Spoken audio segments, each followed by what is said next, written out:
Mas fiquem ao redor aí, posicione-se para vocês aí. Quem estiver filmando, presta atenção no exame, deixa lá, mas concentra no exame para não ficar preocupado com técnicas de gravação, etc.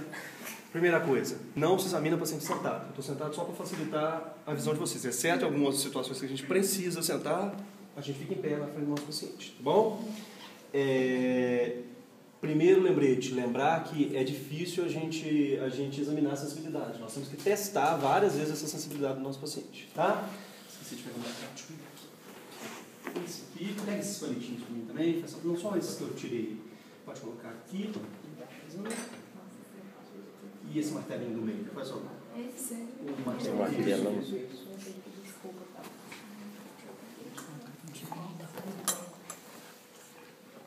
Vamos lá, vamos começar a fazer no tato epicrítico, que nós temos formas diferentes de examinar o tato epicrítico, e é um pouquinho mais detalhado do que os demais. Forma mais simples e corriqueira da gente examinar o tato epicrítico, algodãozinho, tá?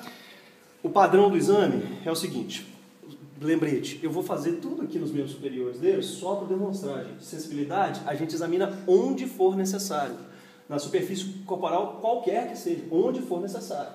O que vai depender é da necessidade de examinar o nosso paciente. Se o meu paciente está queixando que ele está com hipoestesia em membro inferior direito, eu vou examinar lá no membro inferior direito. Aqui eu estou fazendo tudo no exame neurológico é comparativo. Tudo, 100% do exame neurológico é comparativo. O que eu estava falando? De acordo com a necessidade. De acordo com a necessidade. Eu vou fazer aqui em cima só para poder demonstrar para você. Porque às vezes você fica associado que só precisa fazer exame de sensibilidade na mão. Não é em qualquer lugar. Tá bom? Vamos lá, vamos começar então. Eu vou fazer o exame. Primeiro, a gente mostra para o nosso paciente, para ele ter um padrão, porque ficar de olho fechado é um momento tenso da consulta, né? Você já está sendo examinado e ainda fica de olho fechado, não sabe o que vai acontecer. Oriente antes. Vou só passar o algodãozinho e você vai me falar se você está sentindo ou não. Tá bom? Fecha seu olho. Você está sentindo aqui? Não? E agora? Você está sentindo? Sim. Tá? Pera aí, gente. Vamos concentrar para poder deixá-lo participar. Você está sentindo aqui agora? Não. E agora? Sim. Aqui? Sim. Tá igual aí? Aqui? Tá igual. Tá? Pode abrir o olho. O que eu fiz? O mais básico possível. Mas acostume-se com essa sequência. Vocês viram? Eu vou te mostrar já o que eu fiz para você estar de olho fechado. Tá? Vocês viram que eu comecei fazendo o meu movimento sem encostar nele. Né? Eu mexi meu braço. Façam um movimento só sem o toque, porque às vezes o paciente fica com o olho entreaberto e às vezes não é de maldade, o paciente não consegue entender, ele vê o movimento e responde pelo movimento e não pela sensibilidade. Bom? Então não fica de longe se você está sentindo ou não. Faça o mesmo movimento para poder testar. Esse é aquele teste que você falou que a gente precisa testar o paciente para ver se é confiável. Isso é uma das formas. E a gente faz isso durante todas as formas de exame. Tá? Você vai ver as formas diferentes, porque depende da forma que a gente está examinando. Eu fiz aqui no dermato C6 dele. Tá? Eu peguei C6 de um lado e C6 do outro. Podia ter feito em qualquer outro dermato. Tá? C7 tem mais aqui no meio, C8 aqui na ponta, T1 mais em cima e assim por diante. Eu peguei C6 porque eu escolhi, só por isso. Tá bom? Tudo bem? Alguma dúvida? Simples desse jeito, é só ter o cuidado e o capricho com essas situações que eu estou falando com vocês. Outra forma da gente examinar tato epicrítico. Discernimento de 2 pontos. Discernimento de 2 pontos é um pouquinho... Deixa eu fazer o mais simples, se a gente passa para o mais complicado daqui a pouco. Vamos testar agora a estereognosia dele, tá? Falando de discernimento de 2 pontos. Fecha seu olho, cara. Eu vou colocar um objeto na sua mão, você vai me falar o que é, tá bom? Pode pegar nele à vontade.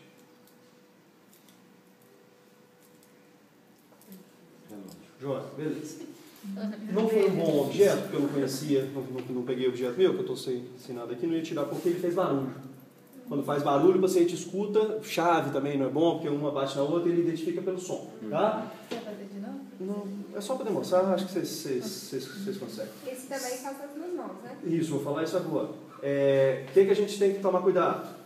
Primeira coisa, um objeto que o paciente conheça.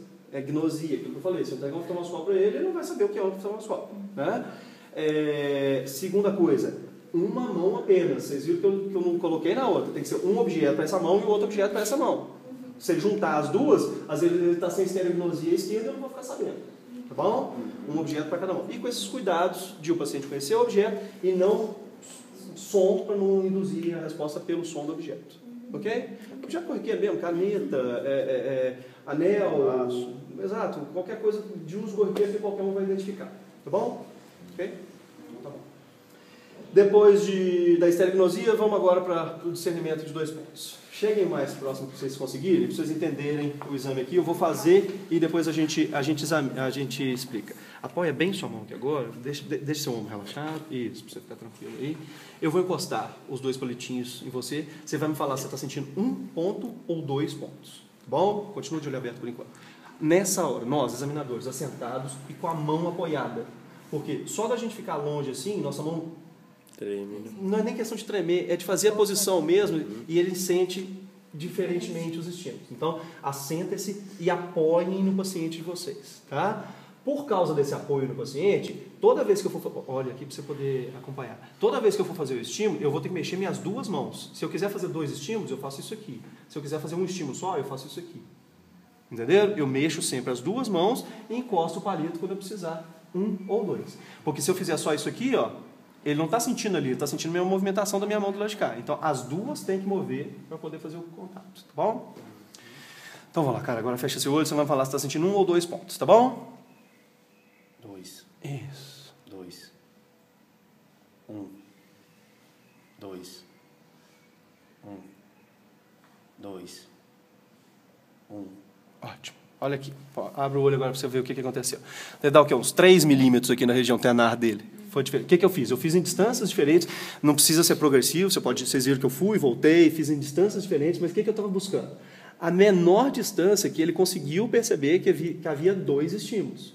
Se o paciente é 100% cooperativo, eu posso sempre fazer 2 estímulos e ele vai me falar até a hora que ele sentiu um só. Mas a gente não sabe do nosso paciente, é uma forma da gente testar e fazendo isso. Uma hora eu coloco um estímulo só, outra hora eu coloco 2 e assim vou testando para ver se a resposta dele é confiável ou não. Cheguei aqui, deu mais ou menos 3 milímetros de olho, não precisa ser em régua. A gente só tem que ter um padrão mais ou menos próximo para chegar aqui na região hipotenar e esperar que tenha também aproximadamente 3 milímetros. Tá bom? Tudo bem? Entenderam como é que faz? Deixa eu mostrar para vocês só de curiosidade mesmo para entender. Vamos fazer suas costas agora mesmo, exame, tá, cara? Vem cá, gente, quem conseguir vir pro lado de cá, vou baixar um pouquinho de nada na sua blusa, tá? Deixa eu ver que tá mais. Vou fazer a mesma coisa aqui na região dorsal dele, tá bom? Podemos começar? Sim. Então vamos lá. Quantos? 1. E agora? 2. Agora? 1. Agora? 2. Agora? 2. Agora? 1. Agora? 1. Vocês viram a diferença? Lá deu 3 milímetros, aqui deu quase 3 centímetros. A distância. Por quê? Por que deu essa diferença? Tem mais sensibilidade na mão. O músculo de Peyfeld. A área da mão é muito maior do que a área da região dorsal. É fisiológico, é necessário que a gente precise de mais sensibilidade para o tato epicrítico na mão do que lá na região dorsal. Bom, façam isso. Isso aqui não é o que o exame é assim não, tá, gente? Só estou fazendo só para mostrar para vocês a questão do músculo lá. Bom? Ok? Outra parte do exame do tato epicrítico ainda. Nós estamos falando só de tato epicrítico até então. Tá bom? Grafestesia agora. Grafestesia. Primeira coisa, deem preferência para fazer a letra virada para o próprio paciente, para ele não ter que interpretar a letra de cabeça para baixo. Tá? É mais difícil para a gente, às vezes, fazer a letra, mas a interpretação dele que interessa para a gente. Tá? Evitem usar o alfabeto grego, essas coisas assim, porque pode ser que o paciente não reconheça. Tá? Japonês, então evite esse tipo de coisa. O que eu estou querendo dizer? Letra de forma grande, sem dificuldades. Evitem, às vezes, não que não seja permitido, mas evitem, às vezes, fazer M e W, porque o paciente vai ficar na dúvida se está de cabeça para cima ou para baixo. O S com Z, às vezes, fica parecido. Se vocês tiverem dúvida, vocês repitam o exame e vão fazendo letras para que o paciente... A gente tem que deixar o nosso paciente entender o que nós estamos fazendo. Acho melhor fazer vogal, assim? Qualquer letra. A letra que ele possa entender, entendeu? Tá bom? Qual que é o meu objetivo? Inicialmente, meu objetivo é só saber se ele percebe a letra que eu estou desenhando na mão dele. Mão porque eu estou usando de exemplo, tá bom? Pode ser em qualquer lugar da superfície corporal.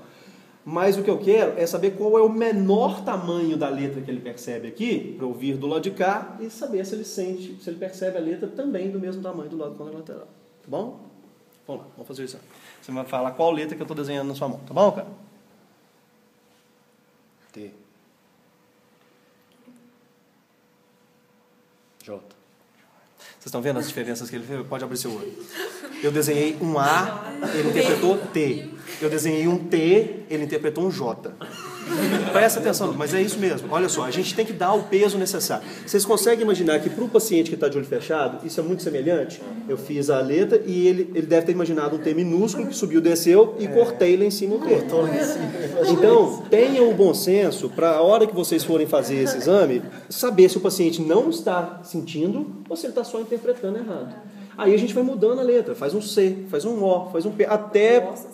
Pois é, às vezes confunde com o quê, dependendo da posição da nossa mão, até então não é... De fechar o O, né? Pois é, então tem que tomar cuidado com esse tipo de coisa, tá bom? Assim, interpretar, dar o peso adequado para que a gente não chegue à conclusão que não é real para o nosso paciente, tá bom? Sem muito segredo. Chega aqui, vai fazer o exame e vai passar para o lado de cá para poder fazer do mesmo jeito, ok? Tá? Então, beleza. Terminamos. Tato epicrítico. Mesma letra, professor? Não precisa ser a mesma letra, não. Você tem que ter só um parâmetro do seu tamanho. Você vai chegar no tamanho que ele percebe desse lado aqui. Eu não vou fazer o exame completo, porque a gente às vezes gasta tempo e é só demonstrativo. Você vai chegar naquele tamanho de letra aqui e ele tem que fazer... Não precisa ser a mesma letra, mas é um tamanho de letra que ele reconheça no mesmo dermato, no contralateral. Entendeu? Tá bom? Vamos falar agora de sensibilidade vibratória. Diapasão. Diapasão, a maneira correta da gente segurá-lo é assim.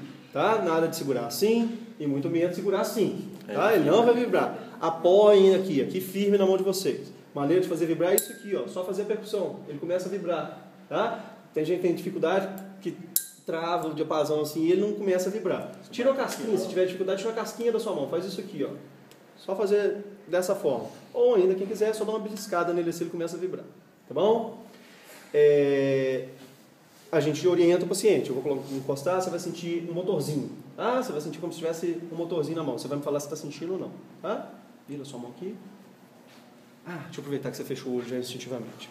De forma geral, sensibilidade a gente sempre pede para o paciente fechar o olho. Tá? Porque fica mais fácil para o paciente perceber aqui. Mas esse, por exemplo, é um exame que não demanda que o paciente fique de olho fechado. Porque ele não vê vibrando. Ele tem que sentir para informar.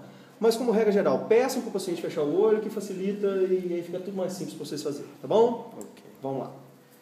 Você está sentindo aqui, cara? Tá? Na hora que parar de vibrar, você me fala.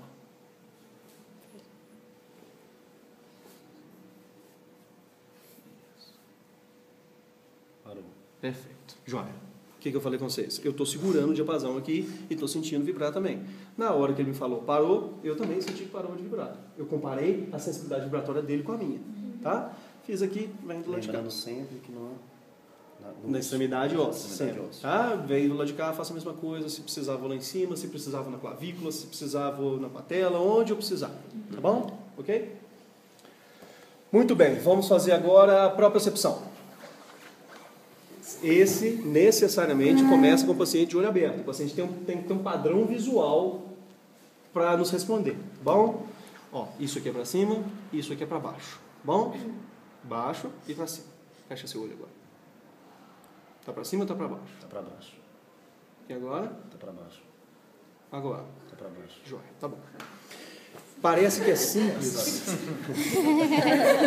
Parece que é simples, gente, mas o paciente que tem lesão de funículo posterior, ele entende perfeitamente, ele vê lá, tá falando, entendeu? Para cima, entendi, para baixo. Na hora que você fecha o olho do paciente, ele simplesmente não consegue te responder. Ele fica em dúvida do que está acontecendo. Ele não consegue determinar. Ou às vezes ele começa a chutar. Aí a gente tem que fazer essas movimentações contrárias para poder testar se a resposta dele está vindo de que ele acha que está ou que ele realmente está sentindo.